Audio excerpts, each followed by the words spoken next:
समय की बात है। श्रीपुर नाम के एक गांव में रामेश्वर नाम का एक ब्राह्मण अपनी माँ के साथ रहता था। वो दिन रात भगवान शिव की भक्ति किया करता था। शिव नाम का जाप सदैव उसके मुख पर रहता था।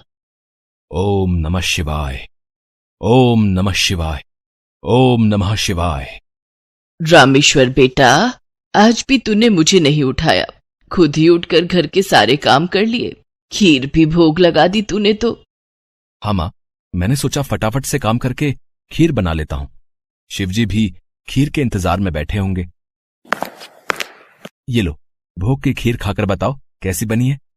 रामेश्वर बेटा, इस खीर को तू बचपन से शिवजी को खिलाता आ रहा है। जब तेरे बापू जिंदा थे तब वो प्रसाद की खीर खिलाते थे और उनके जाने के बाद तूने ये नियम बना लिया। तेरी खीर बहुत ही स्वादिष्ट बनती है बेटे, और मुझे पता है भगवान शिव भी तेरे हाथों की खीर खाने के इंतजार में रहते होंगे। तभी तो मैं सुबह जल्दी उठकर सबसे पहले खीर ही बनाता हूँ ताकि भगवान शिव को भोग लगा सकूं। रामेश्वर का नियम था रोजाना सुबह जल्दी उठकर घर के सारे काम निपटाना और फिर भगवान शिव के भोग के लिए खीर का प्रसाद बनाना। ये कार्य पहले उसके पिता करते थे और पिता के जाने के बाद शिवजी की सेवा और खीर भोग की पूरी जिम्मेदारी रामेश्वर ने उठा ली। रामेश्वर को विश्वास था कि भगवान शिव उसके द्वारा खिलाई गई खीर को रोजाना ही खाते हैं। इसी विश्वास पर वो रोजाना खीर का भोग लगाता था और अपने भक्त के द्वारा भोग लगाई गई खीर को कैलाश पर्वत पर विराजमान भगवान शिव बहुत चाव से खाते थे। स्वामी, क्या बात है, आपको तो आनंद ही आनंद है। आपके भक्त आपको प्रेम से इतने स्वादिष्ट व्यंजन खिलाते हैं और आपका भक्त रामेश्वर तो नियम के अनुसार आपको खीर का भोग लगाता है। लाइए, थोड़ी सी खीर मुझे भी दे दीजिए। रामेश्वर के हाथों की खीर बहुत ही स्वादिष्ट होती है। हाँ देवी पार्वती, रामेश्वर इतनी स्वादिष्ट खीर का भोग लगाता है कि मन प्रसन्न हो जाता है। तभी नंदी और समस्त शिवगण वहाँ जाते हैं। महादेव, ये लीजिए, हम भांग और धतूरा ले आए हैं। नंदी, अभी तो हम स्वादिष्ट खीर का आनंद ले रहे हैं। ऐसा करो, भांग और धतूरे को वहाँ छोटे पर्वत पर रख दो, हम कुछ समय के बाद उसे ग्रहण करेंगे। अरे नंदी महादेव तो हमारी ओर देख तक नहीं रहे, उनका सारा ध्यान तो रामेश्वर की बनाई हुई खीर पर है। ऐसे कब तक चलेगा नंदी? हाँ, मैं भी यही देख रहा हूँ। इतने प्रेम से हम भांग और धतूरा पीस कर लाए और महादेव ने हमें इसे रखने के लिए बोल दिया। अरे नहीं नहीं, ऐसी बात नहीं है। महादेव ने बोला है कि हम उसे वहां रख दें, वो कुछ देर बाद उसे ग्रहण करेंगे। महादेव रोजाना रामेश्वर की भोग लगाई हुई खीर को बहुत चाव से खाते हैं। नंदी, मैं तो कई बार सोचता हूँ कि रामेश्वर की खीर में ऐसा क्या है कि भोलेनाथ सबसे पहले उसकी भोग लगाई खीर को ही खाते हैं और फिर और किसी तरफ उनका ध्यान ही नहीं जाता। तभी तो हम भांग धतूरा लेकर आए और उन्होंने बिना देखे ही इसे रखने के लिए बोल दिया। हाँ, कह तो तुम ठीक रहे हो भैरव। महादेव को भांग धतूरा इतना प्रिय है, पर रामेश्वर की खीर से ज्यादा उन्हें इस समय कुछ भी प्रिय नहीं लग रहा। तो क्या किया जाए नंदी कि महादेव का ध्यान अपने भक्त रामेश्वर से हटकर हमारी ओर आ जाए? एक रास्ता है। नंदी ने सभी गणों के कान में कुछ कहा। उसके पश्चात सभी गण पृथ्वी लोक पर आ गए और सबने ब्राह्मण रूप ले लिया और सब लोग रामेश्वर के पास पहुँचे। रामेश्वर शिवजी को खीर का भोग लगाने के लिए बाजार से सामान खरीद रहा था। ब्राह्मण वेश में नंदी ने रामेश्वर से कहा, रामेश्वर, तुम हमें नहीं जानते, पर हम तुम्हें बहुत अच्छे से जानते हैं। तुम भगवान शिव के भक्त हो और रोजाना उन्हें खीर का भोग लगाते हो। हाँ ब्राह्मण देव, आप तो सब कुछ जानते हैं। हाँ रामेश्वर, हम सब जानते हैं, इसीलिए तो हम तुम्हारे पास आए हैं। हमें पता है कि तुम महादेव के परम भक्त हो, पर तुम्हें पता है महादेव अब रोजाना खीर खाकर ऊब गए हैं, इसलिए अब तुम कुछ दिनों के लिए खीर का भोग रोक दो। तुम एक काम क्यों नहीं करते? तुम महादेव को सप्ताह में एक दिन खीर का भोग लगाया करो, जिससे महादेव को और अधिक स्वाद आएगा। अब महादेव को इतने सारे भक्त पूजते हैं, महादेव भी तो इतने सारे भक्तों के द्वारा दिए भोग को ग्रहण करते हैं, उनका पेट बहुत भर जाता है। अगर तुम उनको सप्ताह में एक दिन खीर का भोग लगाओगे तो उन्हें तुम्हारी खीर का इंतजार रहेगा और वो और अधिक आनंद से खीर खाएंगे। क्यों, हम सही कह रहे हैं ना? ये तो आप ठीक कह रहे हैं ब्राह्मण देव, इस विषय में तो मैंने कभी सोचा ही नहीं।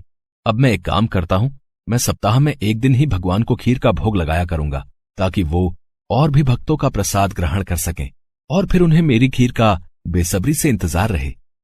भोला भाला रामेश्वर शिवगणों की बातों में आ गया। शिवगण खुशी खुशी कैलाश वापस लौट आए।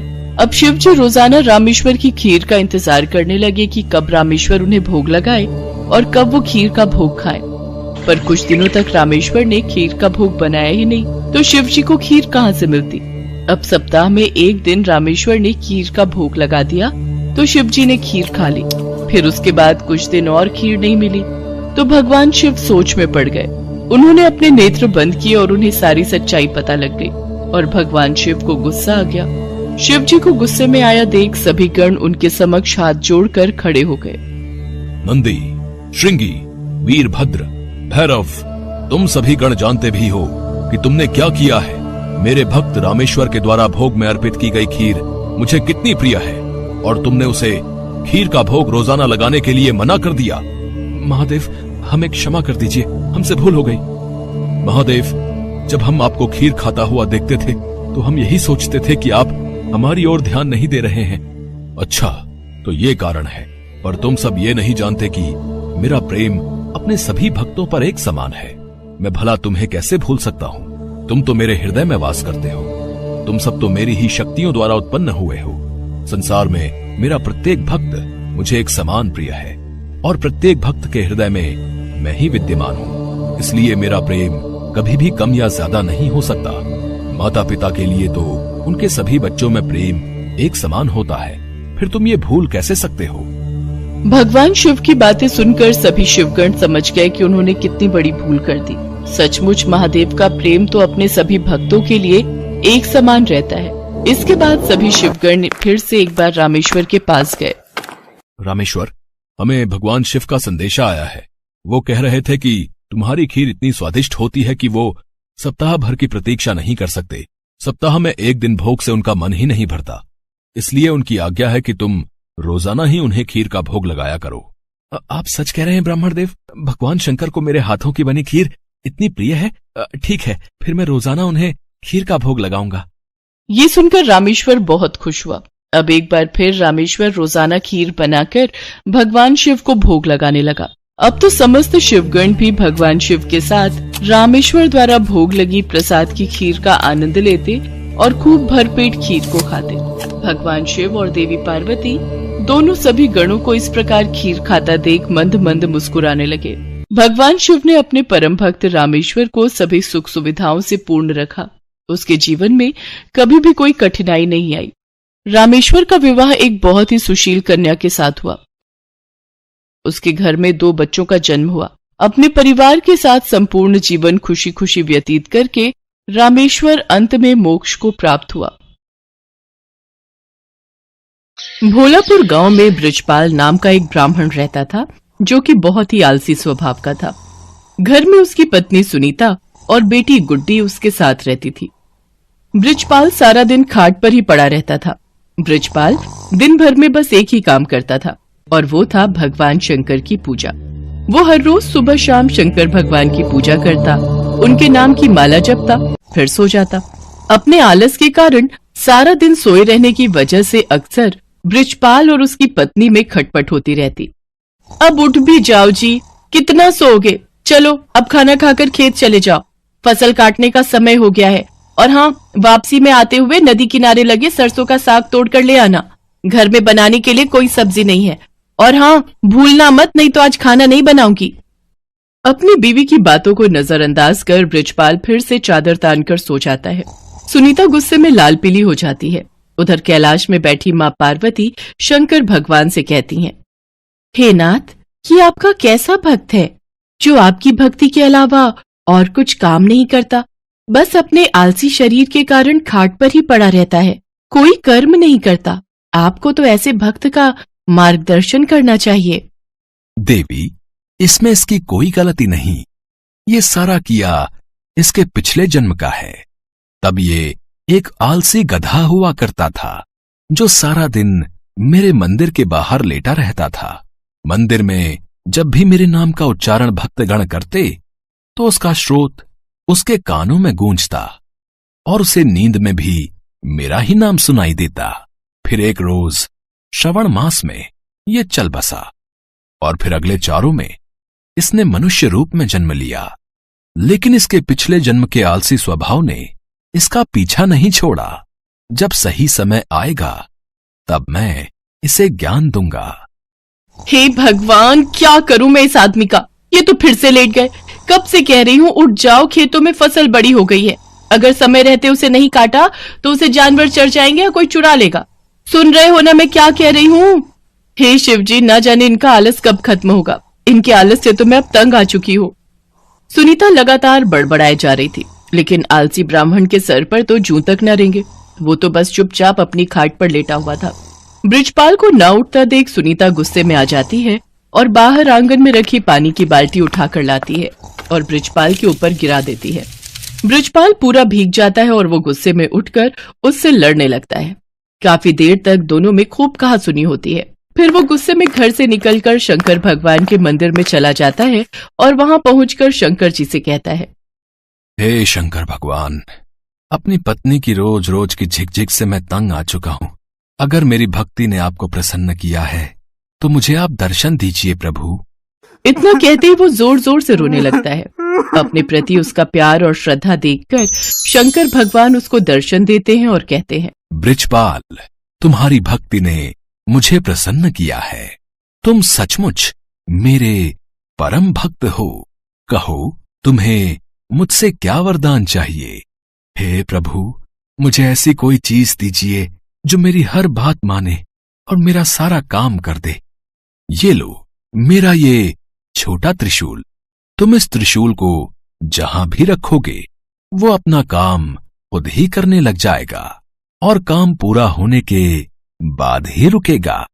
लेकिन हां, अगर तुमने इसे काम के लिए मना किया तो ये हमेशा हमेशा के लिए गायब होकर वापस मेरे पास आ जाएगा। भगवान शंकर उसको त्रिशूल देकर अंतर्ध्यान हो जाते हैं। त्रिशूल देखकर बृजपाल ये सोचकर बड़ा खुश हो जाता है कि अब से उसे कुछ भी काम नहीं करना पड़ेगा। इसके बाद वो त्रिशूल लेकर घर पहुंचता है और अपनी पत्नी और बेटी को त्रिशूल के बारे में सारी बात बताता है। अगले दिन सुबह ही बृजपाल ने भगवान शंकर का नाम लेकर उस त्रिशूल का इस्तेमाल शुरू कर दिया। वो जैसे ही त्रिशूल को घर के बीचों बीच रखता, सारे घर में अपने आप ही सफाई हो जाती। वो जिस भी चीज पर उस त्रिशूल को रख देता वो अपने आप काम करने लग जाता। खेतों में रख देता तो अपने आप ही सारी फसल कट जाती। ऐसे ही कई दिन बीत जाते हैं। एक रोज जब सुनीता गुड्डी के साथ अपने मायके गई होती है तो बृजपाल त्रिशूल को गैस के पास रखकर कहता है, मेरे लिए जल्दी से स्वादिष्ट सा भोजन तैयार कर दो। चूल्हे पर अपने आप कढ़ाई चढ़ जाती है और उसमें खुद ही तेल मसाले पड़ने लग जाते हैं। देखते ही देखते स्वादिष्ट पकवान बनकर तैयार हो जाते हैं, जिन्हें बृजपाल बड़े ही चटकारे लेकर खाता है। आहा, वाह, मजा ही आ गया। वाह वाह वाह, क्या स्वाद है। रोज भाग्यवान के हाथों का भोजन करके तो मैं परेशान ही हो गया था। सच में कमाल का है ये त्रिशूल। खाना खाकर बृजपाल आराम से गहरी नींद में सो जाता है और फिर जब अगली सुबह जागता है तो कुएं के पास जाकर उस त्रिशूल से कहता है, जल्दी से मेरे नहाने के लिए कुएं में से पानी निकालकर इस बाल्टी में भरा जाए। कुएं में से पानी निकालना हो, पौधों को पानी देना हो, साफ सफाई, कपड़े, बर्तन, सभी तरह के काम वो त्रिशूल बृजपाल के कहते ही कर देता। बृजपाल बगीचे में पड़ी पाइप के पास जाता है और अपने त्रिशूल को उससे छुआते हुए कहता है, पाइप, जल्दी से इस बगीचे में लगे पेड़ पौधों को अच्छे से पानी दे दो। पाइप अपने पौधों में पानी देने लग जाती है। फिर आलसी ब्राह्मण खुश होते हुए आराम से सोने चला जाता है, लेकिन सोने के कुछ देर बाद ही लाइट चली जाती है। फिर वो अपने त्रिशूल को हथपंखा पर रखते हुए कहता है, हे हाथ पंखे, जब तक लाइट नहीं आ जाती तुम मुझे इस पंखे से हवा करो। उसके ये कहते ही हथपंखा उसे हवा करने लगता है। कुछ देर बाद जैसे ही लाइट आती है तो वो हथपंखा बंद हो जाता है। एक दिन बृजपाल को बड़ी तेज भूख लग रही होती है। उसने खाली थाली अपने सामने रखी और जमीन पर बैठ गया। फिर त्रिशूल को थाली पर लगाकर कहने लगा, अब इसमें से जल्दी जल्दी स्वादिष्ट पकवान निकल कर आते जाए। कुछ ही देर में कई तरह के पकवान थाली में आते गए। कितना अच्छा होता अगर मुझे अपने आप खाना खाना ना पड़े और खुद ही मेरे मुंह में सारा खाना चला जाए। ऐसा कहकर उसने त्रिशूल को अपनी प्लेट पर लगाया और कहने लगा, अच्छे अच्छे पकवान जल्दी से मेरे मुंह में आ जाएं। उसके ऐसा कहते ही थाली में से तरह तरह के पकवान निकलकर उसके मुंह में जाने लगे। और वो बड़े ही चटकारे लेकर उनको खाने लगा। पर ये मजा कुछ देर तक का ही था। कुछ ही देर में उसका पेट भर गया और वो खा नहीं पा रहा था। लेकिन पकवान थे जो कि उसके मुंह में लगातार जाते ही जा रहे थे। उसका पेट और मन पूरी तरह भर चुका था। वो जैसे ही उन्हें रोकने की बात सोचता है तो उसे भगवान शंकर की कही वो बात याद आई जिसमें उन्होंने कहा था कि अगर त्रिशूल को काम करते हुए रोका गया तो ये वरदान वहीं समाप्त हो जाएगा और त्रिशूल फिर से शंकर भगवान के पास पहुंच जाएगा। तभी वहां सुनीता गुड्डी के साथ अपने मायके से लौटकर पहुंच जाती है। वो दोनों ये सब देखकर हैरान रह जाती हैं। सुनिए जी, देखिए तो आपका पेट कितना फूलता जा रहा है, जल्दी से इस त्रिशूल को रुकने के लिए कहिए। बृजपाल शंकर भगवान के दिए वरदान को खोना नहीं चाहता था, लेकिन फिर भी वो थक हार कर कह ही देता है, रुक जाओ। उसके इतना कहते ही खाना रुक जाता है, लेकिन साथ ही वो त्रिशूल भी वहां से गायब हो जाता है। त्रिशूल को गंवाकर वो बड़ा ही दुखी हुआ, लेकिन अब वो कुछ भी नहीं कर सकता था। शंकर भगवान के दिए वरदान को अब वो खो चुका था। अभी तक बृजपाल ने जितने भी काम त्रिशूल को दिए थे वो सब कब रोकने हैं ये उसने साथ में ही बता दिया था, लेकिन खाना खाते हुए कब रुकना है ये कहना वो भूल गया था, जिस कारण खाना बिना रुके ही उसके मुंह में आता ही जा रहा था। सारी बात समझने के बाद बृजपाल कहने लगा, हे महादेव, मैं समझ गया। ये वरदान आपने मुझे सबक सिखाने के लिए दिया था। सचमुच में मैं कितना मूर्ख था जो हर छोटे छोटे काम के लिए भी आलस दिखाता था, और अब मुझे सीख मिल चुकी है कि छोटे छोटे काम के लिए किसी दूसरे पर निर्भर रहने से कितनी बड़ी मुसीबत आ सकती है। उस दिन के बाद से बृजपाल ने हमेशा हमेशा के लिए आलस त्याग दिया और हर रोज खेत जाने लगा। अपने सभी काम खुद करने लगा और दिन में 2 बार भगवान शंकर की पूजा भी करता। अब उसका जीवन पूरी तरह से सफल हो गया।